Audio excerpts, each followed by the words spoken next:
A running toilet can waste tons of water and seriously hike up your water bill, so fixing it fast is a total must. Okay, so first off, check the flapper seal because that little rubber thingy is often the sneaky culprit letting water leak non-stop.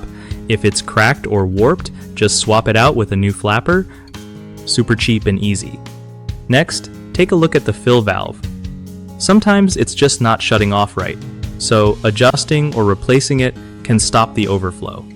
Don't forget to tighten the chain connecting the flapper to the flush handle because if it's too loose or too tight, the flapper won't seal properly.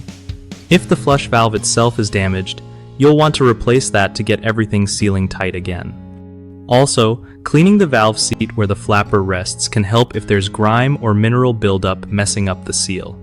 When you're doing these fixes, turn off the water supply before you start to avoid a mini flood disaster. Lastly, test flush a few times after each fix to make sure everything's working smoothly and no more running sound is driving you crazy. One of the biggest mistakes people make with repairing a running toilet is ignoring the flapper seal damage, which leads to constant leaks and wasted water.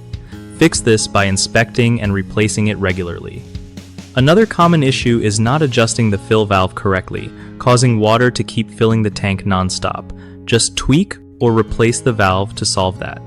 Lastly, many folks forget to clean the valve seat, so dirt and buildup keep the flapper from sealing well. A simple cleaning with some vinegar or a brush usually does the trick and stops leaks. BigHomeProjects.com makes it way easier for homeowners to find trusted local contractors who actually know their stuff and won't ghost you mid-project. Plus, it helps contractors score more work by connecting them with people in need of reliable home repairs, like fixing that annoying running toilet.